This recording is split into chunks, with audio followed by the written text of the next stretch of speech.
So ನೋಡ್ತಾ ಇದೀವಲ್ಲ ಯಾವ ರೀತಿಯಾಗಿ ಈ ಒಂದು ಹಗರಣ ಬಿಜೆಪಿಗೆ ವರವಾಗಿ ಪರಿಣಮಿಸಲಿದೆ, ಹಾಗೆ ಕಾಂಗ್ರೆಸ್ಗೆ ನೆಗೆಟಿವ್ ಆಗುವಂತ ಚಾನ್ಸಸ್ ಇದೆ ಅನ್ನುವಂಥದ್ದನ್ನ.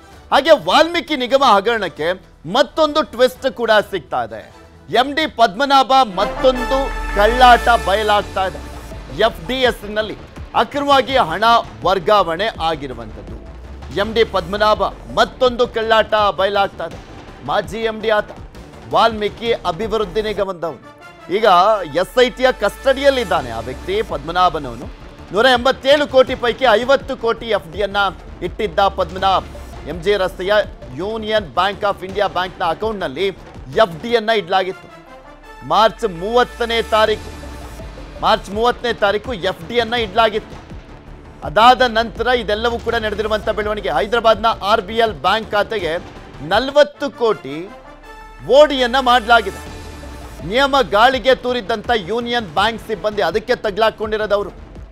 CBI ತನಿಖೆಯಲ್ಲಿ ಓಡಿ ಮೂಲಕ ಹಣವನ್ನ ವರ್ಗಾವಣೆ ಮಾಡಿರುವಂಥದ್ದು ಪತ್ತೆ ಆಗಿದೆ. ಇಲ್ಲಿ ನಿಯಮಗಳೆಲ್ಲವೂ ಕೂಡ ಬ್ರೇಕ್ ಆಗಿದೆ.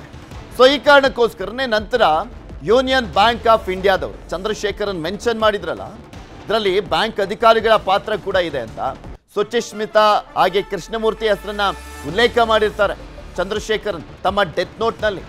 ಸೊ ಅದಾದ ಬಳಿಕ ಮೇ 30ನೇ ತಾರೀಕು CBIಗೆ ದೂರನ್ನ ಕೊಡ್ತಾರೆ ಬ್ಯಾಂಕ್ ಅಧಿಕಾರಿಗಳು. ಇಲ್ಲಿ ಭ್ರಷ್ಟಾಚಾರ ಆಗಿದೆ ಅಂತ ಹೇಳಿ ಅವರ ಬ್ಯಾಂಕ್ ಅಧಿಕಾರಿಗಳನ್ನ ಕೂಡ ಅಮಾನತು ಮಾಡಿ ದೂರನ್ನ ಕೊಡಲಾಗುತ್ತೆ. ಅದಾದ ನಂತರ CBI ಅಧಿಕಾರಿಗಳು ದೂರನ್ನ ದಾಖಲು ಮಾಡಿಕೊಂಡು FIR ರಿಜಿಸ್ಟರ್ ಮಾಡ್ತಾರೆ. 5 ವಿರುದ್ಧ FIR ಅನ್ನ ದಾಖಲು ಮಾಡಿಕೊಳ್ಳಲಾಗುತ್ತೆ. ಅದಾದ ನಂತರ ಎಲ್ಲಿಗೆ ಬಂದಿದೆ ಈ ಪ್ರಕರಣ ಅಂದರೆ ಇಲ್ಲಿಗೆ ಬಂದಿದೆ. ಇನ್ನು CBI ಕೂಡ ಏನಾದರೂ ಎಂಟ್ರಿ ಆದರೆ ನಿಜವಾದ ಅಸಲಿಯತ್ ಏನಾಗಿದೆ ಇದರಲ್ಲಿ ಗೊತ್ತಾಗ್ತಾ ಹೋಗುತ್ತೆ. ಯಾರ್ಯಾರು ವಾಲ್ಮೀಕಿ ನಿಗಮದಲ್ಲಿ ಪರಿಶಿಷ್ಟ ಪಂಗಡದ ಜನರ ದುಡ್ಡನ್ನು ತಿಂದು ತೆಗಿದ್ದಾರೆ ಅವರೆಲ್ಲರ ಗೊತ್ತಾಗುತ್ತೆ. ಅವರು ಯಾರ್ಯಾರು, ಎಷ್ಟೆಷ್ಟು ಹೊಡೆದಿದ್ದಾರೆ. ಬರೀ ಅಧಿಕಾರಿ ವರ್ಗಕ್ಕೆ ಮಾತ್ರನೇ ಇದನ್ನ ತಗ್ಲಾಕಲಾಗುತ್ತಾ? ಅವ್ರನ್ನ ಮಾತ್ರ ಬಲಿಕ ಬಕ್ರ ಮಾಡ್ತಾರಾ? ಅಥವಾ ನಿಜಕ್ಕೂ ಈ ಸರ್ಕಾರದಲ್ಲಿ ಯಾರ್ಯಾರೆಲ್ಲ ಈ ಒಂದು ಹಣವನ್ನ ನುಂಗ್ಲಿಕ್ಕೋಸ್ಕರ ಪ್ಲಾನ್ ಅನ್ನ ಮಾಡಿದ್ರು ಅವರ ಹೆಸರು ಕೂಡ ಹೊರಗೆ ಬರುತ್ತಾ? ಕಾದ್ ನೋಡ್ಬೇಕಾಗಿದೆ.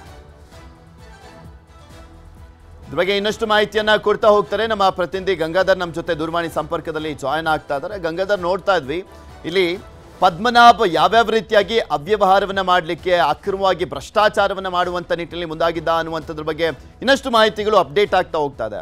50 ಕೋಟಿ ಹಣವನ್ನ FDಯನ್ನ ಇಡ್ಲಾಗಿದ್ದಂಥದ್ದು, ಅದಾದ್ಮೇಲೆ 40 ಕೋಟಿ ಹಣವನ್ನ ಓಡಿಯನ್ನ ಮಾಡಿದ್ದಂಥದ್ದು, ಅದು ಆ ಬ್ಯಾಂಕ್ನ ಸಿಬ್ಬಂದಿ ಕೂಡ ಅಕ್ರಮದಲ್ಲಿ ಭಾಗಿಯಾಗಿರುವಂಥದ್ದಕ್ಕೆ ಇದೇ ಒಂದು ಬೆಸ್ಟ್ ಎಕ್ಸಾಂಪಲ್ ಅಂತ ಕಾಣಿಸುತ್ತೆ. ಇದ್ರ ಬಗ್ಗೆ ಯಾವ ರೀತಿಯಾಗಿ ತನಿಖೆಯನ್ನ ಮಾಡಲಾಗ್ತಾ ಇದೆ?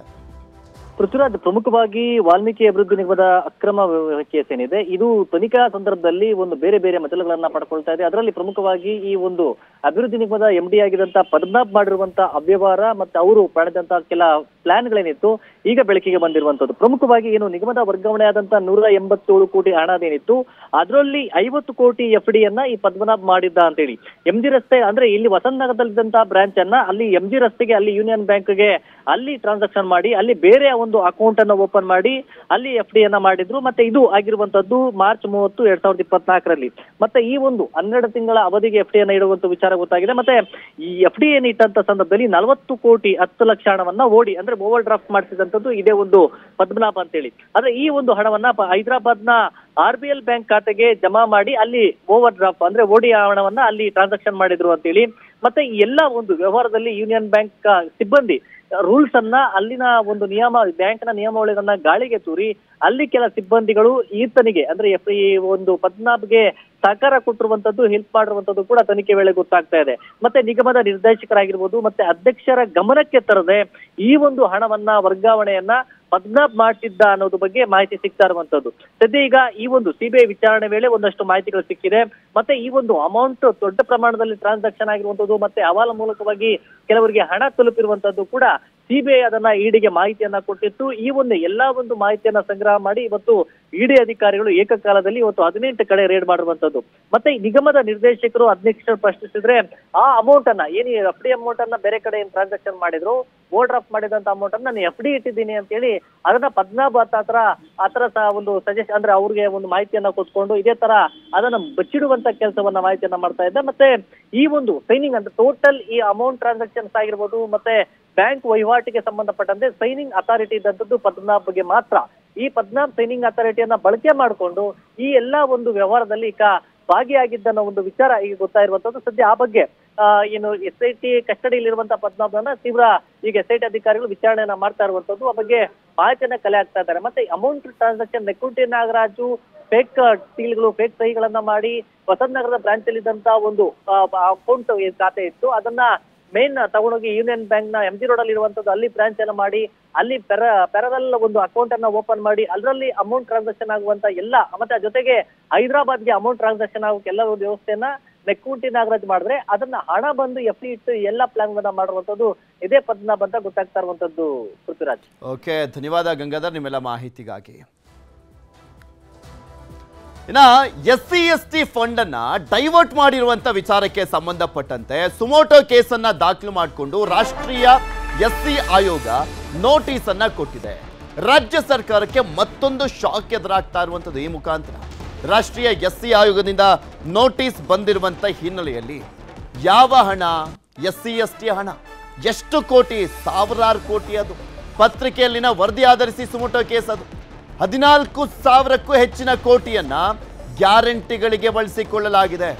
ಯಾಕೆ ಬಳಸ್ಕೊಂಡಿದ್ದೀರಾ, ಯಾಕೆ ಬಳಸ್ಕೊಳ್ಳಲಾಗಿದೆ ದಲಿತರ ಹಣವನ್ನ, SC/ST ಹಣವನ್ನ ಅಂತ ಪ್ರಶ್ನೆ ಮಾಡಲಾಗಿದೆ. ತುರ್ತಾಗಿ ಇದಕ್ಕೆ ಉತ್ತರ ಕೊಡಬೇಕು ಅನ್ನುವಂಥದ್ರ ಬಗ್ಗೆ ನೋಟಿಸ್ ಅನ್ನ ಕೊಡಲಾಗಿದೆ. ಗ್ಯಾರಂಟಿ ಯೋಜನೆಗಳಿಗೆ SC/SP TSP ಹಣವನ್ನ ಬಳಕೆ ಮಾಡಿಕೊಳ್ಳಲಾಗಿದೆ.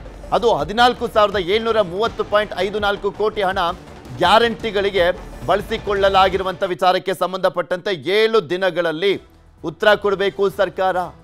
ಯಾವ ರೀತಿಯಾಗಿ ಸಮರ್ಥನೆ ಮಾಡ್ಕೊಳ್ತಾರೋ ಅಥವಾ ಅದಕ್ಕೆ ಇಲ್ಲ ನಾವು ಬಳಸ್ಕೊಂಡಿಲ್ಲ ಅಂತ ಹೇಳ್ತಾರೋ ಕಾದು ನೋಡಬೇಕಾಗುತ್ತೆ. ಆ ಅಂಕಿ ಅಂಶಗಳನ್ನು ಮುಂದಿಡಬೇಕಾಗುತ್ತೆ ರಾಜ್ಯ ಸರ್ಕಾರ SC ಆಯೋಗಕ್ಕೆ.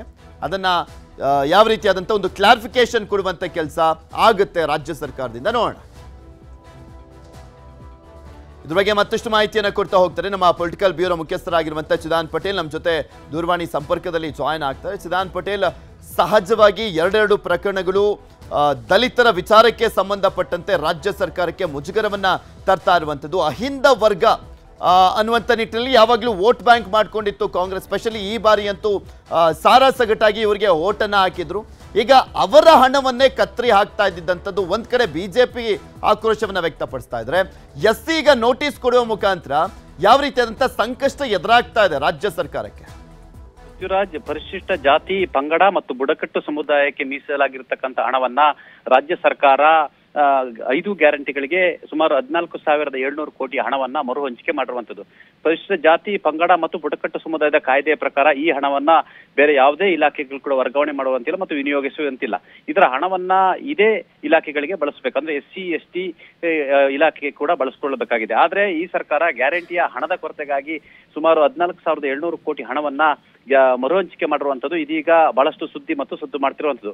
ಭಾರತೀಯ ಜನತಾ ಪಕ್ಷ ಇದು ಪರಿಶಿಷ್ಟರ ಹಣವನ್ನ ದುರ್ಬಳಕೆ ಮಾಡ್ತಿದ್ದಾರೆ ಮತ್ತು ರಾಜ್ಯ ಸರ್ಕಾರ ದಿವಾಳಿಯಾಗಿದೆ. ಗ್ಯಾರಂಟಿಗೆ ಹಣ ಇಲ್ಲದ ಕಾರಣಕ್ಕಾಗಿ ಪರಿಶಿಷ್ಟರ ಅಭಿವೃದ್ಧಿ ಹಣವನ್ನು ಕೂಡ ಲೂಟಿ ಮಾಡಿದ್ದಾರೆ ಅಂತೇಳಿ ಗಂಭೀರ ಆರೋಪದ ಬೆನ್ನಲ್ಲೇ ಇದೀಗ ನಿನ್ನೆಯಷ್ಟೇ ರಾಷ್ಟ್ರೀಯ ಪರಿಶಿಷ್ಟ ಆಯೋಗ ರಾಜ್ಯ ಸರ್ಕಾರಕ್ಕೆ ತುರ್ತು ನೋಟಿಸ್ ಅನ್ನ ಕೊಟ್ಟಿರತಕ್ಕಂಥದ್ದು. ರಾಜ್ಯ ಸರ್ಕಾರದ ಮುಖ್ಯ ಕಾರ್ಯದರ್ಶಿ ರಜನೀಶ್ ಗೋಯಲ್ ರವರಿಗೆ ನೋಟಿಸ್ ಕೊಟ್ಟಿರ್ತಕ್ಕಂಥ SC/ST ಕಮಿಷನ್ ಇದೀಗ ಈ ಹಣವನ್ನ ಯಾಕೆ ಮರು ಹಂಚಿಕೆಯನ್ನ ಮಾಡಿದ್ದೀರಿ ಮತ್ತು ಈ ಹಣವನ್ನ ಗ್ಯಾರಂಟಿಗೆ ಯಾಕೆ ಬಳಕೆ ಮಾಡ್ಕೊಂಡಿದ್ದೀರಿ, ಪರಿಶಿಷ್ಟ ಜಾತಿ ಮತ್ತು ಪಂಗಡಗಳಿಗೆ ಮೀಸಲಾದ ಹಣವನ್ನ ಯಾವ ಹಿನ್ನೆಲೆಯಲ್ಲಿ ತಾವು ಅದನ್ನ ಸದ್ವಿನಿಯೋಗ ಪಡಿಸಿಕೊಳ್ತಿದ್ದೀರಾ ಅಂತ ಹೇಳಿ ಈಗಾಗಲೇ ನೋಟಿಸ್ ಅನ್ನ ಕೊಟ್ಟಿರ್ತಕ್ಕಂಥದ್ದು. ನೋಟಿಸ್ಗೆ 1 ವಾರಗಳ ಗಡುವನ್ನು ಕೊಟ್ಟಿರುವಂಥದ್ದು. 1 ವಾರಗಳ ಒಳಗೆ ಉತ್ತರವನ್ನ ಕೊಡಬೇಕಂತ ಹೇಳಿ ಸೂಚನೆಯನ್ನು ಕೊಟ್ಟಿರುವಂಥದ್ದು. ಅದರ ಬೆನ್ನಲ್ಲೇ ಪರಿಶಿಷ್ಟ ಜಾತಿ ಮತ್ತು ಪಂಗಡದ ಹಣದ ಸದ್ಬಳಕೆ ಬಗ್ಗೆಷ್ಟು ಒಂದಷ್ಟು ಸೂಚನೆಯನ್ನು ಕೂಡ ಕೊಟ್ಟಿರುವಂಥದ್ದು. ಒಟ್ಟಾರೆ ಇದೀಗ ರಾಜ್ಯ ಸರ್ಕಾರ ಇದನ್ನ ಯಾವ ರೀತಿ ಡಿಪೆಂಡ್ ಮಾಡ್ಕೊಳ್ಳುತ್ತೆ ಅನ್ನತ್ತೆ ಸದ್ಯದ ಕುತೂಹಲ. ಯಾಕಂತ ಹೇಳಿದ್ರೆ ಪರಿಶಿಷ್ಟ ಜಾತಿ ಮತ್ತು ಪಂಗಡಗಳಿಗೆ ಮೀಸಲಾದ ಹಣವನ್ನ ಗ್ಯಾರಂಟಿ ಸ್ಕೀಮ್ಗಳಿಗೆ ಬಳಸ್ಕೊಳ್ತಿರೋ ಮರು ಹಂಚಿಕೆ ಮಾಡಿರ್ತಕ್ಕಂಥದ್ದು ಈಗ ದೊಡ್ಡ ವಿವಾದಕ್ಕೆ ಎಡೆ ಮಾಡಿಕೊಟ್ಟಿರುವಂಥದ್ದು. ಹಾಗಾಗಿ ಕಮಿಷನ್ಗೆ ಮುಖ್ಯ ಕಾರ್ಯದರ್ಶಿಗಳು ಯಾವ ರೀತಿ ವಿವರಣೆ ಕೊಡ್ತಾರೆ ಅಂತ ಕೂಡ ಸದ್ಯದ ಕುತೂಹಲ ಅಂತ ಹೇಳ್ಬೋದು. ಪೃಥ್ವಿ. ಓಕೆ, ಧನ್ಯವಾದ ಚಿದಾನ್ ಪಟೇಲ್ ನಿಮ್ಮೆಲ್ಲ ಮಾಹಿತಿಗಾಗಿ.